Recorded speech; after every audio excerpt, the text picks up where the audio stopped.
നിയമസഭാ തെരഞ്ഞെടുപ്പ് നിയന്ത്രിക്കാൻ കേന്ദ്ര സർക്കാർ നിയോഗിച്ച മുഖ്യ തെരഞ്ഞെടുപ്പ് ഓഫീസർ ഒടുവിൽ മുഖ്യമന്ത്രി വി.ഡി. സതീശന്റെ ഔദ്യോഗിക സെക്രട്ടറിയായി കസേര ഉറപ്പിച്ചിരിക്കുന്നു.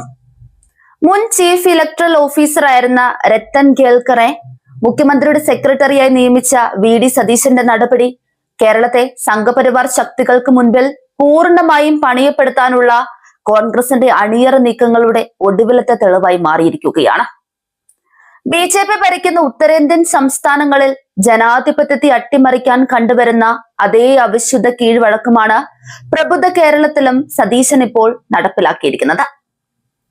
പശ്ചിമ ബംഗാൾ നിയമസഭാ തെരഞ്ഞെടുപ്പ് കഴിഞ്ഞ ഉടൻ അവിടുത്തെ ചീഫ് ഇലക്ഷൻ ഓഫീസറായിരുന്ന മനോജ് അഗർവാളിനെ ബി.ജെ.പി മുഖ്യമന്ത്രി സുവേന്ദു അധികാരി തന്റെ ചീഫ് സെക്രട്ടറിയാക്കി നിയമിച്ചു.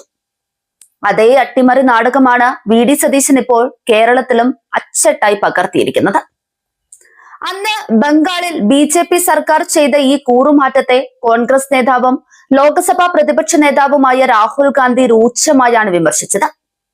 മോഷണം വലുതാണെങ്കിൽ അതിന്റെ പ്രതിഫലവും വലുതായിരിക്കണമെന്നായിരുന്നു ബംഗാളിലെ നിയമനത്തെ പരിഹസിച്ച് അന്ന് രാഹുൽ ഗാന്ധി ട്വീറ്റ് ചെയ്തത്.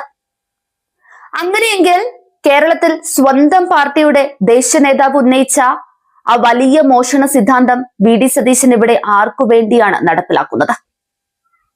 അന്ന് ബി.ജെ.പിയും കോൺഗ്രസും തമ്മിലുള്ള അവിശുദ്ധ ബന്ധത്തിന്റെ തെളിവായി കോൺഗ്രസ് ആരോപിച്ച അതേ നടപടി ഇന്ന് കേരളത്തിൽ സതീശൻ നേരിട്ട് കയ്യൊപ്പ് ചേർത്ത് നടപ്പിലാക്കുമ്പോൾ രാഹുൽ ഗാന്ധിയുടെയും കോൺഗ്രസിന്റെയും രാഷ്ട്രീയ ധാർമ്മികത എവിടെ പോയി ഒളിച്ചു എന്നാണ് ജനങ്ങൾ ചോദിക്കുന്നത്. കേരളത്തിൽ നിയമസഭാ തെരഞ്ഞെടുപ്പ് സമയത്ത് കടുത്ത വിവാദങ്ങളിൽ ഇടം പിടിച്ച ഉദ്യോഗസ്ഥനാണ് രത്തൻ കേൽക്കർ. തെരഞ്ഞെടുപ്പ് കമ്മീഷന്റെ ഔദ്യോഗിക കത്തിൽ ബി.ജെ.പിയുടെ സീല് പതിഞ്ഞതും തുടർന്ന് ആരോപിക്കപ്പെട്ട വൻ സുരക്ഷാ വീഴ്ചയെയും രാഷ്ട്രീയ അട്ടിമറിയെയും കേവലം ഒരു സാങ്കേതിക പിഴവ് എന്ന് പറഞ്ഞ് നിസ്സാരവൽക്കരിച്ച് രക്ഷിച്ചെടുത്തത് ഇതേ കേൽക്കർ ആയിരുന്നു. അന്ന് ഇയാൾക്കെതിരെ പരസ്യമായി രംഗത്ത് വന്ന കോൺഗ്രസ് നേതാക്കൾ തന്നെയാണ് ഇന്ന് അധികാരം കിട്ടിയപ്പോൾ ഇതേ ഉദ്യോഗസ്ഥനെ മുഖ്യമന്ത്രിയുടെ ഓഫീസിലെ ഏറ്റവും പ്രധാനപ്പെട്ട കസേരയിലിരുത്തി ആദരിക്കുന്നത്. തെരഞ്ഞെടുപ്പ് കാലത്ത് സംഘപരിവാറിന് വഴിവിട്ട് സഹായങ്ങൾ ചെയ്തു കൊടുത്തതിനുള്ള പ്രത്യുപകാരമാണോ ഈ സെക്രട്ടറി പദവി എന്ന സംശയം ഇതോടെ ശക്തമായിരിക്കുകയാണ്. കേരളത്തിൽ മുൻപ് പിണറായി വിജയന്റെ ഭരണകാലത്ത് ഇത്തരമൊരു നിയമനം നടന്നിരുന്നതെങ്കിൽ ഇവിടെ രാജി ആവശ്യപ്പെട്ട് തെരുവ് യുദ്ധം പ്രഖ്യാപിക്കുമായിരുന്നു. വലതുപക്ഷ മാധ്യമങ്ങൾ ഇതൊന്നും കണ്ട പാപം നടിക്കുന്നതേയില്ല. ഒരസ്വാഭാവികതയും തോന്നാത്ത മട്ടിലാണ് അവരും.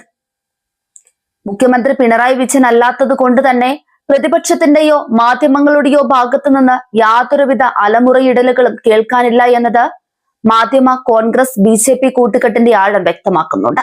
കേരളത്തിന്റെ ജനാധിപത്യ പ്രക്രിയയെ അട്ടിമറിക്കാൻ കേന്ദ്രം കാവലിരുത്തിയ ഒരു ഉദ്യോഗസ്ഥനെ തന്നെ ഭരണത്തിന്റെ തലപ്പത്ത് പ്രതിഷ്ഠിച്ച വി.ഡി. സതീശന്റെ ഈ സംഘപരിവാർ ദാസ്യം കേരളത്തിലെ ജനങ്ങൾ തിരിച്ചറിയുക തന്നെ ചെയ്യും. എന്തായാലും വോട്ട് ചെയ്തവർക്ക് വയറ് നിറഞ്ഞല്ലോ അല്ലെ?